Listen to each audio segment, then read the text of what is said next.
Hello, everyone. You bumpkins realize Russia has nuances. They have nuances that have not been addressed and resolved. That's all. It's too complicated. It's a bit technical for you all to understand. But they have nuances. Of course, saying that there's a whole series of nuances that have yet to be addressed is complete bullshit. What they want is for Ukraine to surrender. And Ukraine is not gonna. That's the only nuance you ever need to know about. That's it. There's nothing else. Actually, yeah. It can be achieved quickly if people in Kremlin would get their heads out of their asses and order their troops to withdraw. It could be done within 24 hours. I mean, after all, it didn't take you long to invade, so why should it take you particularly long to get the fuck out of there? The problem, of course, for that to happen, they have to want to. And no, it is not complex. It should not be complex. They invaded the country. They need to leave. And then there will be peace. That's it. Now, their problem is that they don't want to not invade the country. They want to continue invading, and in addition to that, they want to get away with it. They want for everybody to be nice to them. They want the sanctions to be lifted, and so on and so forth. That is what the complicated part is. I don't understand why everybody is not treating it this way. The history of conflict between Russia and Ukraine is complicated because it goes back centuries. That part is true. But what is happening now is not. Russia invaded Ukraine. Period. It wasn't invited. Nobody wanted it there. It lied about it multiple times. It murdered a bunch of civilians, lied about that too, multiple times. It needs to leave. They're not defending anybody. They're not benefiting any population. They're just murdering people. They need to leave. At this time, Ukraine has done an admirable job stopping them. What they need help with is pushing them out all the way. That's it. And more news from Chinese nationals who became entangled in this bullshit. Don't come here. Excellent idea. This warning comes from a Chinese national who had a taste of the Ukrainian front. Again, there are people out here saying, oh, this is all cooked up. First of all, they're the same people who said, oh, it's bullshit about North Korea participating, except yesterday North Korea said they were participating. So I hope you all are happy now because you got your proof. Now, are you going to tell me that it's all bullshit about the Chinese participating? Because chances are it might take a few months, but we're going to get proof directly from China, even though they don't like it. So here we have an article on CNN, like it or not, but you can probably find this information in other sources as well, talking to a Chinese national who tried it, went there in pursuit of money and military training, and got shot at, decided it was a mistake. And I'm sure he is not the only one. Now, look at this carefully. The world's number 2 military is a sheer joke. It is.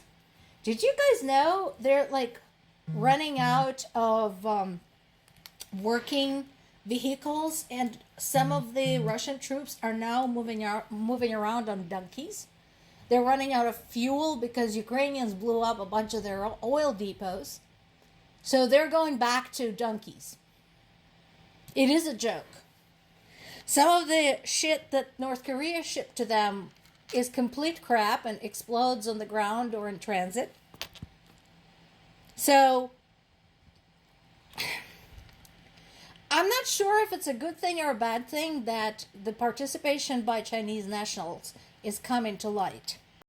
There is no doubt in my mind that China will likely continue denying any official involvement because that would be a tremendous scandal. They're willing to supply Russia with whatever they need, continue trade with Russia. There is that. And they have no problem with their continental neighbor, North Korea, getting mixed in this. But they do not want any suggestion that Chinese government is supplying actual people to Russia. So the fact that this is coming up is a problem for China politically because they need to decide how they're going to handle it. Just saying we didn't do it is not going to be enough. They either need to say, yep, we're like that, we're just like North Korea, only bigger. Or they need to say no, but then they need to stop their other operations with Russia. Because as long as anything is going on between those two, nobody's going to trust China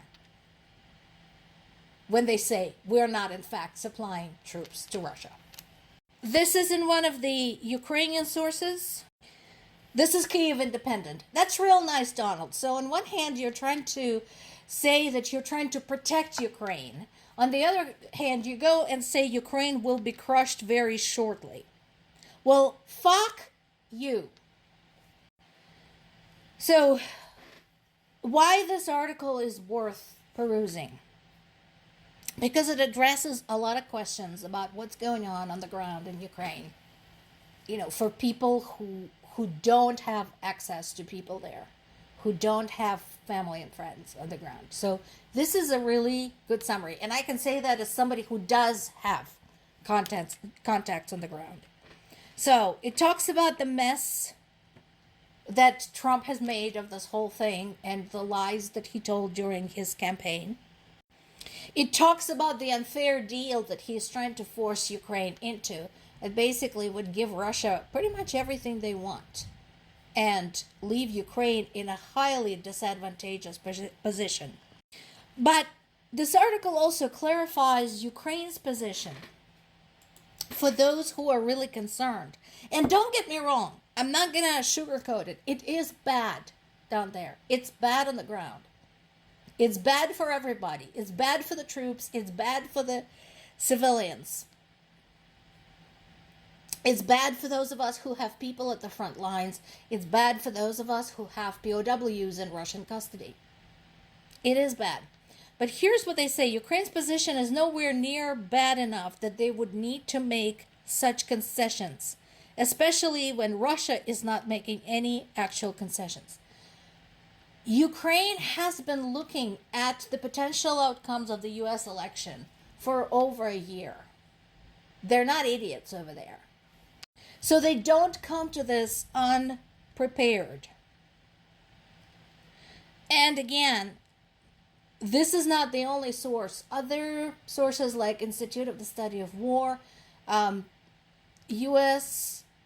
prominent individuals like Adam Kinzinger, who had experience in the army, agreed that at the pace Russia is going right now, it would take them over 80 years to get across all of Ukraine.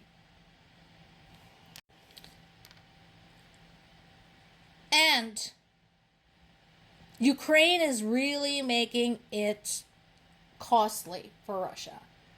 Now, as I mentioned before, Russia does have more bodies to throw at the front lines. And it's a question of when Russian people become sick and tired of basically having an entire generation of men murdered in this fashion by just dumping them at the Ukrainian front. There is a conversation about Ukraine and EU, Ukraine and NATO, and what contingencies are in place if US were to pull out. They're not giving up. Слава Україні!